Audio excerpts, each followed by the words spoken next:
En julio de 1944, las fuerzas estadounidenses capturaron Saipán tras una batalla de 3 semanas que costó más de 30.000 vidas. Entre los prisioneros japoneses transportados al continente americano había personal médico-militar, quienes fueron enviados a campos de prisioneros en California y posteriormente asignados a trabajos en hospitales militares bajo el programa de cooperación médica del Ejército de Estados Unidos. Cuando el doctor Hiroshi Tanaka atravesó las puertas del Hospital Militar de Fort Sam Houston en Texas, esperaba cadenas, humillación y silencio. Lo que encontró fue algo que ninguna orden imperial le había preparado para enfrentar. Un bisturí limpio colocado sobre una bandeja de acero inoxidable, extendido hacia él por manos que deberían haberlo considerado menos que humano. La enfermera Aiko Sato, a su lado, apretó los puños bajo el uniforme de prisionera mientras un cirujano estadounidense pronunciaba palabras imposibles en inglés rudimentario. «Usted es médico. Aquí. Eso importa más que la bandera». Médicos japoneses no podían creer que los hospitales americanos los trataran con respeto. No era solo el título de una historia olvidada, era la grieta que abriría todo lo que creían saber sobre el enemigo. El transporte desde el campo de prisioneros en California hasta Texas había durado 3 días de miradas bajas y silencios cargados de vergüenza. Hiroshi Tanaka observaba por la ventana enrejada del tren mientras el paisaje americano se extendía en vastas llanuras que parecían burlarse de la estrechez de su celda anterior. A su lado, Aiko Sato mantenía la espalda recta, como le habían enseñado en Tokio, aunque sus manos temblaban imperceptiblemente cada vez que un guardia pasaba cerca. Ambos habían sido capturados en Saipán después de que el hospital de campaña donde trabajaban fuera rodeado por tanques Sherman que rugían como bestias metálicas. La derrota había llegado con el olor a pólvora y sangre, pero también con la certeza de que su honor como médicos había terminado en el momento en que levantaron las manos en lugar de elegir el seppuku. Ahora, mientras el tren avanzaba hacia un destino desconocido, Hiroshi se preguntaba si los americanos entendían que un médico japonés capturado era un fantasma viviente, alguien que ya no pertenecía ni a su país ni a ningún otro lugar en el mundo. El aire dentro del vagón olía a sudor rancio mezclado con el metal oxidado de las cadenas que algunos prisioneros aún llevaban en los tobillos. Hiroshi había logrado evitarlas por su condición de médico, pero eso no aliviaba el peso invisible que cargaba sobre los hombros. Aiko rompió el silencio con un susurro apenas audible. «Sensei, ¿cree que nos ejecutarán?». Su voz llevaba la misma resignación que Hiroshi había escuchado en los labios de soldados moribundos. Él no respondió de inmediato porque no tenía una respuesta honesta que ofrecer. Los rumores entre los prisioneros variaban desde trabajos forzados en minas hasta experimentos médicos, las mismas atrocidades que la propaganda imperial aseguraba que los americanos cometían contra asiáticos. Sin embargo, algo en la forma en que los guardias los trataban, sin crueldad innecesaria, sin insultos directos, contradecía esas historias. Era desconcertante, casi más aterrador que la brutalidad esperada. Cuando el tren finalmente se detuvo en una estación militar rodeada de edificios blancos con cruces rojas pintadas en los techos, Hiroshi sintió que su estómago se contraía. Un oficial estadounidense con cabello gris y expresión seria subió al vagón y leyó una lista de nombres en un inglés que sonaba cortante pero no hostil. Cuando pronunció Tanaka y Sato, ambos se pusieron de pie con la rigidez de quienes esperan un golpe. En lugar de eso, el oficial hizo un gesto hacia la puerta y dijo algo que el intérprete tradujo con voz neutra. «Serán asignados al Hospital Militar Fort Sam Houston. Se espera que trabajen bajo supervisión. Comportamiento profesional será recompensado. Insubordinación será castigada». Las palabras cayeron como piedras en agua quieta, creando ondas de confusión. ¿Trabajar? ¿Como médicos? La idea era tan absurda que Hiroshi casi se rió, pero la seriedad en el rostro del oficial detuvo cualquier expresión. Afuera, el sol de Texas golpeaba con una intensidad diferente a la humedad sofocante de Saipán. Hiroshi entrecerró los ojos mientras lo conducían junto a Aiko por un camino de grava hacia un edificio grande que parecía demasiado limpio, demasiado ordenado para ser real. Las ventanas brillaban con un reflejo que le recordó a los hospitales universitarios de Kioto antes de que la guerra convirtiera la medicina en una herramienta de supervivencia en trincheras fangosas. Un médico estadounidense esperaba en la entrada, vestido con una bata blanca impecable que contrastaba con el uniforme militar debajo. Sus ojos azules los examinaron con una intensidad clínica, no con odio, sino con la curiosidad cautelosa de alguien evaluando colegas desconocidos. Hiroshi sintió algo extraño moverse en su pecho. Algo parecido a la esperanza, pero más peligroso, porque la esperanza en un prisionero de guerra era una traición silenciosa. El médico estadounidense extendió la mano en un gesto que Hiroshi reconoció de películas occidentales, pero que jamás esperó recibir. Dr. Robert Williams dijo con voz grave. Usted debe ser el Dr. Tanaka. No había escarnio en su tono, solo la formalidad profesional de un colega presentándose a otro. Hiroshi miró la mano extendida como si fuera un arma desconocida, sintiendo la textura áspera de su propio uniforme de prisionero contra su piel. Finalmente, con un movimiento que le costó más coraje que enfrentar el fuego enemigo, levantó su mano y la estrechó. La palma del Dr. Williams era firme, cálida, indiscutiblemente humana. En ese instante, algo en el mundo cuidadosamente construido de Hiroshi Tanaka comenzó a sagrietarse y supo que nada volvería a ser igual. El interior del hospital olía a éter y desinfectante, un aroma tan familiar que por un momento Hiroshi olvidó que estaba en territorio enemigo. Los pasillos blancos se extendían en líneas rectas perfectas, iluminados por luces eléctricas que no parpadeaban ni se apagaban como las lámparas de queroseno de Saipan. Aiko caminaba a su lado con pasos cortos y precisos, sus ojos absorbiendo cada detalle con la misma hambre silenciosa que Hiroshi sentía. Habían pasado meses trabajando en condiciones donde una aguja reutilizada 20 veces era un lujo, donde las vendas se lavaban con agua de lluvia contaminada porque no había otra opción. Ver este lugar, con sus pisos brillantes y vitrinas llenas de instrumentos quirúrgicos relucientes, era como observar una fantasía médica materializada.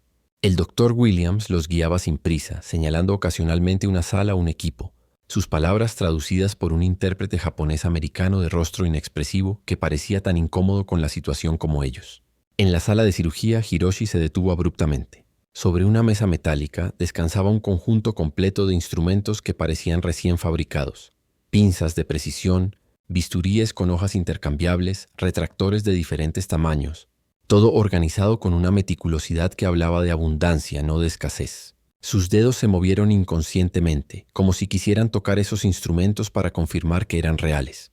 El Dr. Williams notó su mirada y dijo algo que el intérprete tradujo con sequedad. Estos son para uso general. Si va a trabajar aquí, necesitará familiarizarse con nuestros protocolos de esterilización. Son estrictos. La palabra trabajar resonó de nuevo, cargada de un significado que Hiroshi aún no podía procesar completamente. ¿De verdad esperaban que operara? ¿Que usara esos instrumentos en pacientes americanos? La idea era simultáneamente aterradora y embriagadora. Aiko fue la primera en hablar, su voz tímida pero clara. ¿Quién? ¿Quién serían los pacientes? El intérprete tradujo, y el Dr. Williams respondió mirándola directamente, algo que pocos oficiales americanos habían hecho hasta entonces.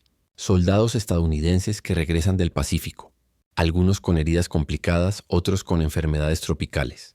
También hay prisioneros de guerra alemanes e italianos que necesitan atención. Hizo una pausa deliberada antes de agregar. Y prisioneros japoneses que enferman. Todos reciben el mismo nivel de cuidado aquí. Ese es el estándar del cuerpo médico del ejército. Las palabras cayeron como un decreto imposible. Hiroshi había visto demasiados soldados japoneses morir sin morfina, demasiados civiles rechazados de hospitales militares porque los recursos eran escasos. La idea de que un enemigo capturado recibiera el mismo trato que un soldado propio desafiaba todo lo que conocía sobre jerarquías y lealtades. Continuaron el recorrido hasta una biblioteca médica pequeña pero bien surtida, con estantes llenos de libros en inglés cuyos lomos llevaban títulos que Hiroshi reconoció de sus días en la universidad: tratados de cirugía moderna, manuales de anatomía, revistas médicas recientes. El Dr. Williams sacó uno de los libros, un volumen grueso sobre técnicas de trauma de guerra, y lo colocó en las manos de Hiroshi con un gesto que parecía más una ofrenda que una orden. Puede leer esto si quiere. Hay un diccionario médico inglés-japonés en la oficina. La textura del papel era suave bajo los dedos de Hiroshi, el olor a tinta fresca mezclándose con el aroma penetrante del desinfectante que impregnaba todo el edificio. Sintió un nudo en la garganta que no era miedo sino algo más peligroso: gratitud. Un prisionero de guerra no debería sentir gratitud hacia su captor. Eso también era una forma de traición. Esa noche, en el barracón asignado a los prisioneros médicos, Hiroshi no pudo dormir. Yacía en un catre que era sorprendentemente cómodo comparado con las literas de Saipan, escuchando la respiración uniforme de otros prisioneros mientras su mente procesaba lo imposible. Aiko, en la sección femenina del barracón, probablemente enfrentaba los mismos demonios silenciosos. Habían sido entrenados para creer que los americanos eran bárbaros sin honor, que tratarían a los prisioneros como animales o peor. Pero nada de lo que habían experimentado ese día encajaba con esa narrativa. El Dr. Williams no había mostrado crueldad ni condescendencia. Había hablado de medicina como si fuera un territorio neutral donde las banderas no importaban. Hiroshi cerró los ojos y vio nuevamente esos instrumentos relucientes. Sintió de nuevo la textura del libro en sus manos y supo con certeza terrible que algo en él ya había comenzado a cambiar, independientemente de si estaba preparado para ello o no. La primera cirugía llegó 3 días después, sin advertencia ni ceremonia. Hiroshi estaba en la sala de lectura, luchando con un texto sobre tratamiento de quemaduras cuando el doctor Williams entró con prisa controlada. Accidente en la base. Soldado con laceración profunda en el muslo, posible daño arterial.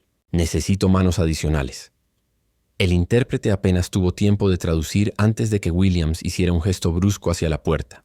Hiroshi se puso de pie automáticamente, su cuerpo respondiendo a años de entrenamiento antes de que su mente pudiera cuestionar la orden.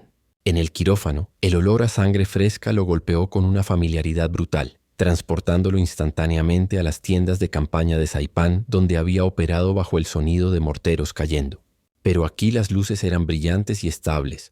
El equipo de anestesia funcionaba con un zumbido constante, y una enfermera, la teniente Sarah Mitchell, según su placa, preparaba instrumentos con movimientos precisos y eficientes. El soldado herido era joven, quizás 20 años, con cabello rubio empapado en sudor y ojos que giraban sin enfocar por el shock. Hiroshi sintió el impulso instintivo de un médico al ver sufrimiento, la necesidad de aliviar, de reparar, sin importar quién yaciera en la mesa. El doctor Williams ya estaba cortando la ropa del soldado, exponiendo una herida que bombeaba sangre arterial en pulsos regulares. «Retractor», ordenó, y la teniente Mitchell colocó el instrumento en su mano con sincronización perfecta. Luego Williams miró a Hiroshi y dijo algo en inglés directo que no necesitaba traducción. Extendió unas pinzas hacia él con una expresión que era medio pregunta, medio desafío. Hiroshi las tomó, sintiendo el peso frío del metal contra su palma, y se posicionó junto a la mesa. Sus manos sabían qué hacer incluso cuando su mente aún procesaba la surrealidad del momento. Trabajaron en silencio durante los siguientes 40 minutos, un dueto quirúrgico improvisado que fluyó con la extraña armonía de músicos tocando la misma partitura en idiomas diferentes. Hiroshi pinzaba, Williams cortaba y suturaba. La teniente Mitchell anticipaba necesidades antes de que fueran verbalizadas. Aiko apareció a mitad de la cirugía. Alguien la había llamado para asistir y tomó su lugar junto a Mitchell sin vacilación, sus manos moviéndose con la misma eficiencia disciplinada que había demostrado en hospitales japoneses años atrás. El sonido metálico de instrumentos chocando contra bandejas de acero creó un ritmo hipnótico, interrumpido solo por las órdenes breves de Williams y el siseo del ventilador anestésico. Cuando finalmente ligaron la arteria dañada y cerraron la herida en capas meticulosas, Hiroshi sintió la descarga de adrenalina familiar del trabajo bien hecho, ese momento de satisfacción pura que ninguna guerra podía corromper.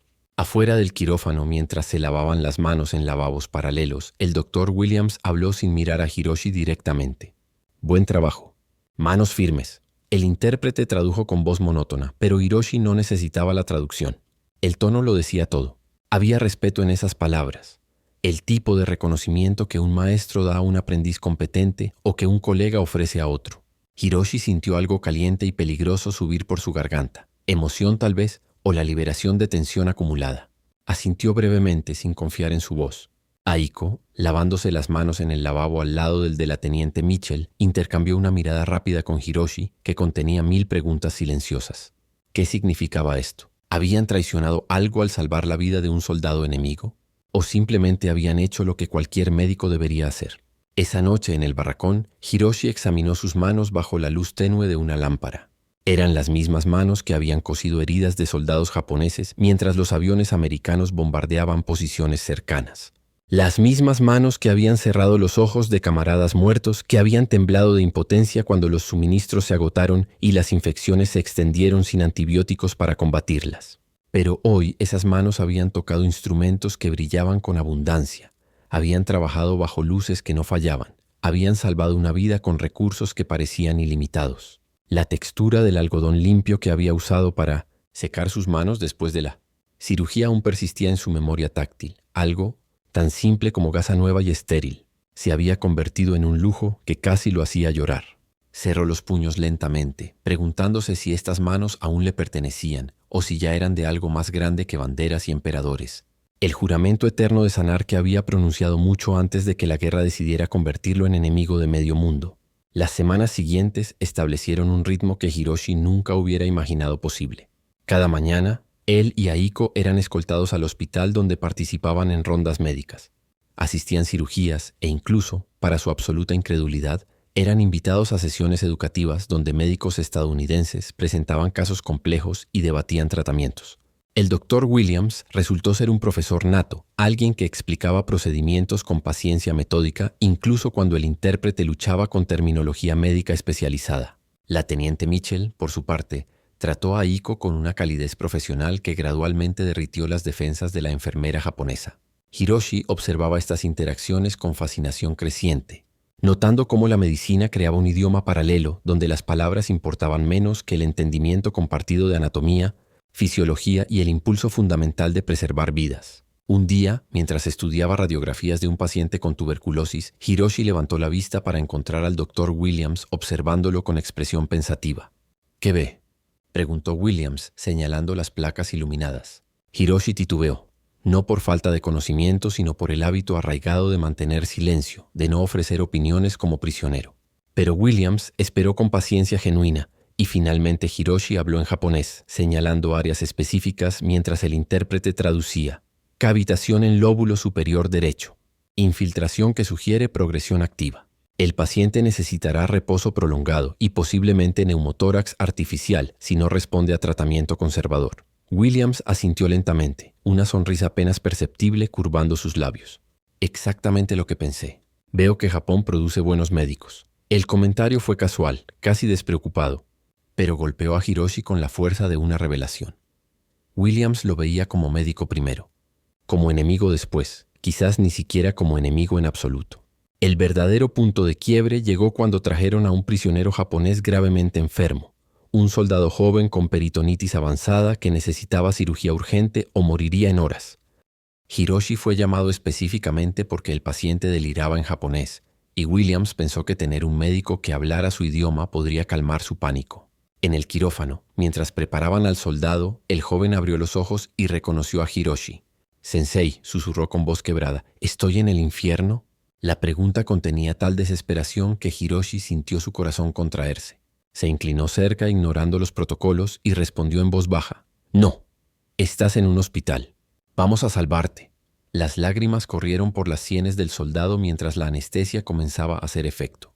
Hiroshi se enderezó, tomó el bisturí que la teniente Mitchell le ofrecía, a él, no a Williams, y realizó la primera incisión con manos que no temblaban porque sabían exactamente qué hacer. La cirugía duró 2 horas. Williams supervisó, pero dejó que Hiroshi liderara, interviniendo solo para sugerir técnicas o señalar anatomía complicada. Cuando finalmente cerraron el abdomen y el paciente fue llevado a recuperación con pulso estable, Hiroshi se quitó los guantes quirúrgicos con movimientos mecánicos, agotado más emocionalmente que físicamente. Afuera, bajo el cielo tejano que se teñía de naranja con el atardecer, el Dr. Williams encendió un cigarrillo y le ofreció otro a Hiroshi. Él no fumaba, pero tomó el cigarrillo de todos modos, sosteniéndolo torpemente entre dedos que acababan de salvar una vida enemiga con herramientas enemigas bajo la supervisión de un enemigo que se comportaba más como mentor. «¿Sabe lo que pienso, Dr. Tanaka?», dijo Williams exhalando humo. El intérprete tradujo. «Pienso que cuando la guerra termine, médicos como usted y yo tendremos más en común que con los generales que iniciaron todo esto». No esperó respuesta. Solo dio una palmada breve en el hombro de Hiroshi y se alejó, dejándolo solo con un cigarrillo sin encender y una verdad imposible de ignorar. Esa noche, Aiko encontró a Hiroshi sentado en los escalones del barracón, mirando las estrellas que brillaban con la misma indiferencia sobre Texas que sobre Tokio. Ella se sentó a su lado en silencio, y después de un largo momento habló con voz apenas audible. «Sensei, ¿qué le diremos al emperador si algún día regresamos? ¿Cómo explicaremos que nos trataron con dignidad? ¿Que aprendimos de ellos? ¿Que salvamos sus vidas y ellos salvaron las nuestras?»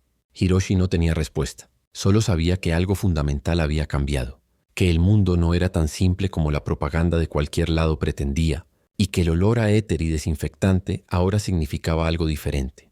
No un campo de batalla donde lados opuestos se enfrentaban, sino un territorio neutral donde el sufrimiento humano era el único enemigo que realmente importaba. Y el bisturí era más poderoso que cualquier rifle porque elegía crear en lugar de destruir. Los meses transformaron la rutina en algo que Hiroshi jamás hubiera considerado posible. Normalidad dentro de lo anormal. El hospital se convirtió en un universo paralelo donde las jerarquías militares cedían ante las jerarquías médicas, donde un prisionero japonés podía debatir diagnósticos con un capitán estadounidense sin que nadie parpadeara. El Dr. Williams comenzó a incluir a Hiroshi en las conferencias matutinas, esas reuniones donde el equipo médico discutía casos difíciles sobre café aguado y donas que Hiroshi aprendió a tolerar por cortesía. Aiko, por su parte, había desarrollado una relación casi fraterna con la teniente Mitchell, quien le enseñaba expresiones en inglés mientras limpiaban instrumentos quirúrgicos con movimientos sincronizados que ya no necesitaban palabras. El olor a café mezclado con antiséptico se convirtió en la marca olfativa de esas mañanas extrañas, un aroma que Hiroshi asociaría para siempre con la sensación desconcertante de pertenecer a un lugar donde técnicamente no debería existir. Una tarde de octubre, Williams entró a la biblioteca médica donde Hiroshi estudiaba un tratado sobre cirugía torácica y dejó caer un paquete envuelto en papel marrón sobre la mesa. «Para usted», dijo simplemente. Hiroshi lo abrió con manos cautelosas, revelando 3 libros médicos en inglés, textos actualizados sobre antibióticos, técnicas de anestesia moderna y cirugía reconstructiva, junto con un cuaderno en blanco y 2 lápices. La dedicatoria escrita a mano en la primera página del libro de antibióticos decía: «Para el Dr. H. Tanaka, con respeto profesional, R. Williams». Hiroshi pasó los dedos sobre la tinta todavía fresca, sintiendo la textura ligeramente elevada de las letras, y tuvo que tragar el nudo que se formó en su garganta. Estos no eran libros prestados, eran un regalo, una declaración de que Williams lo veía no como un prisionero temporal, sino como un colega digno de inversión educativa. Era un acto de fe en un futuro donde Hiroshi seguiría siendo médico, donde estos conocimientos tendrían valor más allá de las cercas del campo de prisioneros. Las sesiones educativas se intensificaron. Williams comenzó a enseñar deliberadamente, usando a Hiroshi y Aiko como puente para entender mejor cómo trataban ciertas condiciones en hospitales japoneses. Descubrieron convergencias fascinantes. Ambos sistemas médicos habían desarrollado técnicas similares para tratar heridas de metralla. Ambos luchaban con las mismas infecciones tropicales. Ambos habían aprendido a improvisar cuando los suministros escaseaban. Pero también había diferencias reveladoras. Los estadounidenses tenían acceso a penicilina, ese antibiótico milagroso que Hiroshi solo conocía por referencias teóricas. Los japoneses habían perfeccionado ciertas técnicas de acupuntura para manejo del dolor que intrigaban a Williams. Un día, durante una demostración sobre el uso de sulfamidas, Hiroshi mencionó tímidamente una técnica de desinfección con sake que había usado en Saipan cuando el alcohol médico se agotó. Williams tomó notas con seriedad absoluta, sin rastro de condescendencia, y al día siguiente presentó la técnica al equipo, como el método del Dr. Tanaka para desinfección, de emergencia en condiciones de campo. La verdadera transformación ocurrió cuando trajeron a un grupo de prisioneros japoneses con beriberi severo, una enfermedad causada por deficiencia de vitamina B1 que Hiroshi había visto devastar batallones enteros en el Pacífico. El protocolo estadounidense era administrar tiamina inyectable, pero Hiroshi sugirió suplementar con una dieta específica rica en arroz integral y legumbres que había demostrado eficacia en casos similares en Japón. Williams no solo aprobó la recomendación, sino que le dio a Hiroshi autoridad completa para supervisar el tratamiento dietético. Durante 2 semanas, Hiroshi trabajó estrechamente con el personal de cocina del hospital, veteranos sorprendidos de recibir órdenes de un prisionero, pero dispuestos a cooperar cuando entendieron el propósito médico.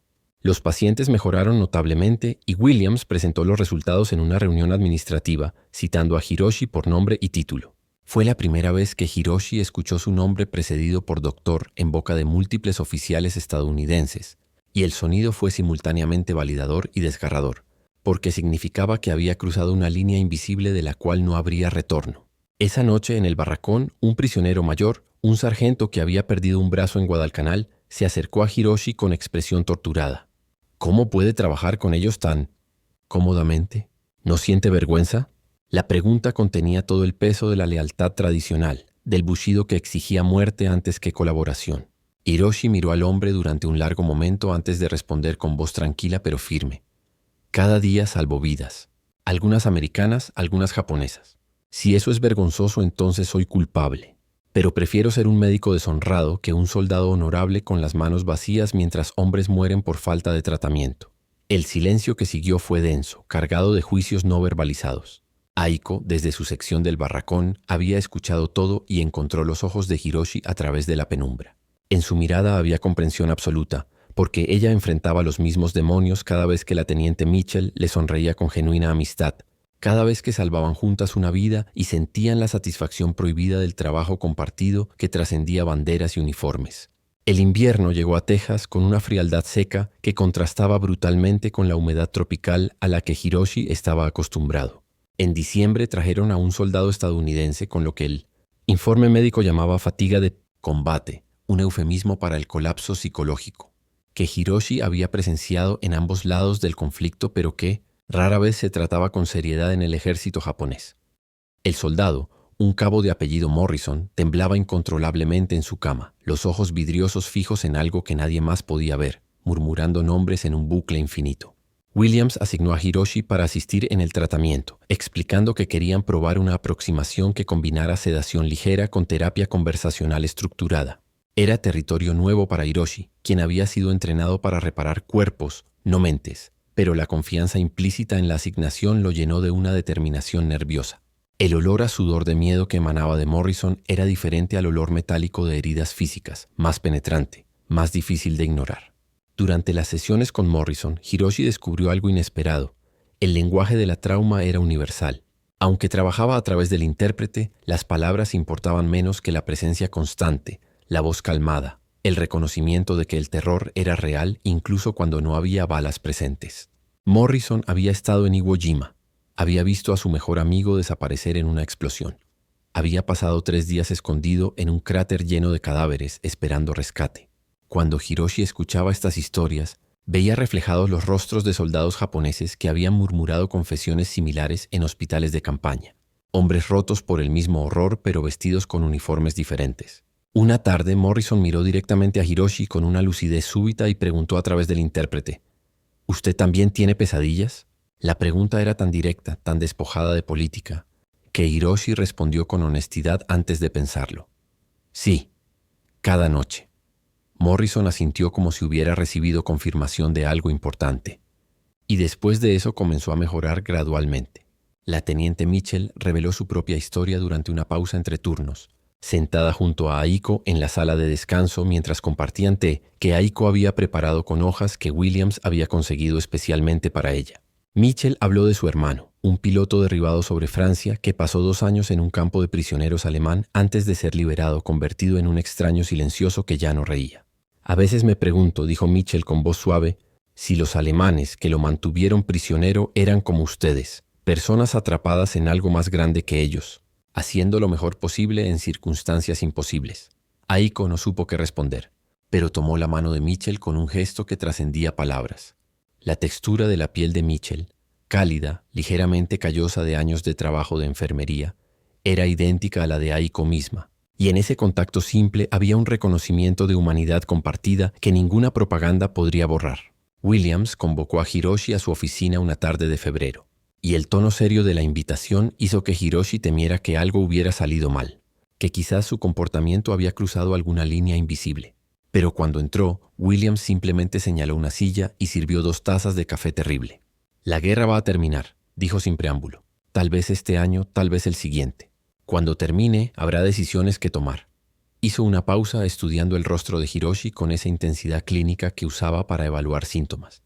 Tengo contactos en universidades médicas. Si quisiera quedarse en Estados Unidos después de la guerra, estudiar, eventualmente practicar, podría ayudar con eso. El mundo pareció detenerse. La oferta era tan imposible, tan cargada de implicaciones, que Hiroshi no pudo procesarla inmediatamente. Quedarse en Estados Unidos, abandonar Japón permanentemente, convertirse en emigrante, en traidor, en hombre sin país, pero también vivir en un lugar donde la medicina tenía recursos, donde podría seguir aprendiendo, donde nadie cuestionaría su lealtad por elegir salvar vidas sobre servir imperios. No respondió esa tarde ni la siguiente semana. La pregunta se instaló en su mente como un paciente crónico, imposible de ignorar, pero difícil de tratar. Habló con Aiko sobre ello una noche mientras caminaban el perímetro permitido del campo de prisioneros bajo la supervisión distante de guardias que ya los conocían lo suficiente para no preocuparse. Mitchell me hizo una oferta similar, confesó Aiko en voz baja. Daisuke podría ayudarme a obtener certificación de enfermería estadounidense, que hay escasez de personal médico y que... Su voz se quebró, que aquí podría tener una vida donde ser mujer y profesional no fueran cosas contradictorias. Hiroshi entendió el peso real de esas palabras. En Japón, Las enfermeras mujeres eran respetadas pero limitadas, confinadas a roles que nunca alcanzarían verdadera autonomía profesional. Aquí había visto a la teniente Mitchell tomar decisiones críticas, comandar respeto, existir como igual entre iguales. El olor a tierra seca del campo de prisioneros se mezcló con el viento frío, y Hiroshi supo que no importaba qué decidieran, ya estaban cambiados para siempre. Fragmentos de dos mundos que jamás encajarían completamente en ninguno. La primavera de 1945 trajo noticias que filtraban a través de guardias compasivos y periódicos censurados. Alemania se había rendido. El Pacífico se estrechaba alrededor de Japón como un puño cerrándose. Hiroshi leía los reportes con una mezcla nauseante de alivio y horror, sabiendo que cada avance estadounidense significaba más destrucción en su patria, más hospitales colapsados, más médicos desesperados haciendo lo imposible con menos que nada.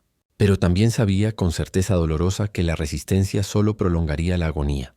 En el hospital, el doctor Williams se volvió más callado, como si cargara conocimiento que no podía compartir. Los rumores hablaban de nuevas armas, de planes de invasión, de cifras de bajas proyectadas que hacían que las batallas anteriores parecieran escaramuzas. Hiroshi trabajaba con intensidad renovada, como si cada vida salvada pudiera compensar de alguna forma el balance de muerte que se acumulaba en alguna hoja de contabilidad cósmica que nadie llevaría jamás. Un día de agosto llegó diferente. Los guardias estaban agitados, los oficiales se movían con urgencia reprimida y durante horas no hubo explicación. Hiroshi y Aiko fueron mantenidos en el barracón mientras rumores cada vez más salvajes circulaban entre los prisioneros. Una bomba nueva, ciudades enteras destruidas, el emperador considerando lo impensable. Cuando finalmente Williams vino a buscarlos esa tarde, su rostro estaba demacrado, envejecido 10 años en horas. «Necesito que escuchen algo», dijo a través del intérprete, y los condujo a una oficina donde una radio transmitía una voz que Hiroshi reconoció con shock reverencial, la voz del emperador Hirohito, hablando directamente al pueblo japonés por primera vez en la historia. Las palabras hablaban de soportar lo insoportable, de aceptar una paz que no era victoria. Hiroshi sintió que el mundo entero se inclinaba en su eje. La guerra había terminado. Japón se había rendido. Y él estaba parado en territorio enemigo, con un bisturí en su pasado reciente y una oferta imposible en su futuro incierto. Las semanas siguientes fueron un caos de procedimientos burocráticos, entrevistas de repatriación y decisiones que debían tomarse sin tiempo suficiente para procesarlas. Algunos prisioneros eligieron regresar inmediatamente, desesperados por encontrar a familias que tal vez ya no existieran. Otros, incluido el sargento que había cuestionado a Hiroshi meses atrás, eligieron quedarse un tiempo más, aterrorizados de lo que podrían encontrar en un Japón derrotado y ocupado. Hiroshi pasó noches sin dormir, sus pensamientos girando en círculos viciosos. ¿Tenía obligación de regresar? ¿De usar sus habilidades para reconstruir? ¿O tenía derecho a elegir un camino donde pudiera practicar medicina sin las restricciones de una nación destruida? Williams no presionó, pero dejó los papeles de aplicación sobre el escritorio de Hiroshi como una invitación permanente. Aiko tomó su decisión primero, se quedaría. «No tengo familia que espere mi regreso», explicó con voz quebrada. «Pero aquí tengo la posibilidad de ser quien quiero ser. Eso tiene que contar para algo». La despedida final llegó en septiembre. Hiroshi había decidido después de tortura interna que lo dejó vaciado, que regresaría a Japón al menos inicialmente, para ver con sus propios ojos el alcance de la destrucción, para intentar ayudar en la reconstrucción médica. Pero se llevó los libros que Williams le había regalado y aceptó las cartas de recomendación selladas que podría usar si cambiaba de opinión. En el muelle de salida, Williams y Mitchell vinieron a despedirse personalmente, un gesto extraordinario que violaba varios protocolos pero que nadie cuestionó. Williams estrechó la mano de Hiroshi por última vez, ese agarre firme que había iniciado todo meses atrás. «Fue un honor trabajar con usted, doctor», dijo Williams, y esta vez no había intérprete. Pero Hiroshi entendió perfectamente. Respondió en inglés fragmentado que había estado practicando en secreto. «Honor was mine, thank you. Foreseen, doctor, not enemy». La textura de esa última despedida, la firmeza del apretón, el olor salado del océano cercano, el peso de los libros en su mochila, se grabaría en la memoria de Hiroshi con la permanencia de una cicatriz bien curada.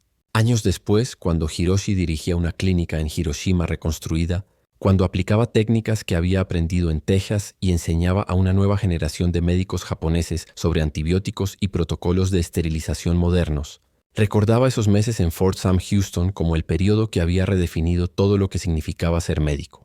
Aiko eventualmente se convirtió en una de las primeras enfermeras japonesas certificadas en Estados Unidos. y mantuvo correspondencia con Hiroshi hasta su muerte décadas más tarde. Cartas que hablaban de pacientes salvados, de vidas vividas con propósito, de puentes construidos entre mundos que la guerra había intentado hacer irreconciliables.